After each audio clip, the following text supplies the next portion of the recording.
Thank you very much. What we've been hearing is how the system actually works right now. And I want to emphasize we have a world food system. It's based on large multinational companies. It's based on private profits. It's based on a very, very low measure of international transfers to help poor people, sometimes none at all. It's based on extreme irresponsibility of powerful countries with regard to the environment. And it's based on a radical denial of rights of poor people, as we just heard. It's interesting, we heard from the Minister of DRC, what's wrong with your country? Well, we don't even start by saying the King of Belgium created a slave colony for 30 years. The government of Belgium ran the slave colony for another 40 years. The CIA assassinated your first popular leader, Mr. Lumumba, and then installed another dictatorship for the next 30 years. And then Glencore and others now suck out your cobalt without giving you tax income. We don't reflect on that. We say, what's wrong with you? Why don't you govern properly? And so we have a system, but we need a different system. We cannot turn this over to the private sector. We already did about 100 years ago. Not only to the private sector with the US military behind it, with the defense of these property rights in the Minister of Honduras's country, where United Fruit ran the country for a long time. And their attorney was the foreign minister of the United States, Secretary Dulles, and his brother was the head of the CIA and overthrew the next door neighbor, Mr. Arbenz, to make sure that United Fruit could have its property. So we have a system, but we need a different system. And the different system has to be based on principles of human dignity in the Universal Declaration, principles of sovereignty, principles of economic rights, because these are not nice things to do. In 1948, all the government said that food is a right, social protection is a right, not a nice thing, not a pleasant thing, a right. That was 73 years ago.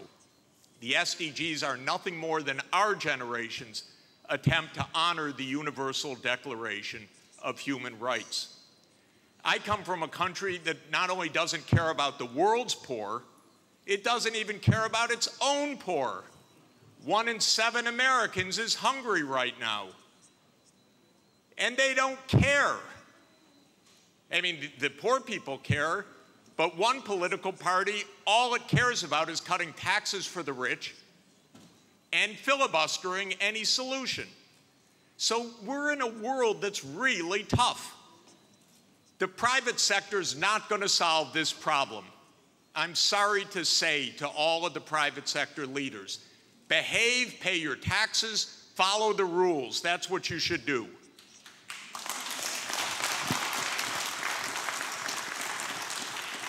And what the governments should do is the following. They won't, but they should. First, the G20 should become the G21 by inviting systemically the chairperson of the African Union and the African Union to be the 21st country. The European Union is a member of the G20 as the EU. If you add the AU as the 21st for the G21, you add 1.4 billion people to representation at that crucial event. That will change decisively the discussion because 1.4 billion people are not at the table for finance right now, and they need to be. So my first recommendation is the G21. I love the G20. Add one seat, 1.4 billion people with the AU represented. Second, we need a order of magnitude change of development finance. The rich countries just borrowed $17 trillion for COVID. The poor countries, nothing. Because the rich countries can borrow at 0, and the poor countries pay 5 or 10% coupon rates or have no access at all.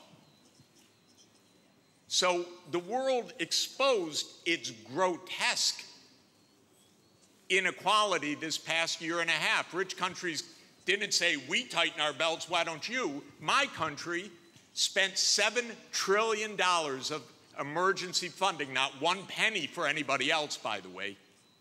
$7 trillion, it didn't even cross the imagination of the US Congress to include a few crumbs for the rest of the world. But the poor countries cannot borrow. That's what we should have heard from the World Bank. I didn't hear that from the World Bank. I didn't hear real numbers. Real numbers are in trillions right now because the world economy is $100 trillion a year. But we don't talk about real numbers. But my job, all I know in this world is long division. Divide by 100 trillion and then see whether you're talking about something real or not. So that's the second thing. We need massively to increase the lending and borrowing capacity of poor countries at near 0 interest rates like the rich countries have. Then they could get something done. By the way, for COVID vaccines, what we really need is for the United States to sit down with China, with Russia, with the European Union and the UK one day around the table and allocate these vaccines rather than hoarding them. That's all it would take.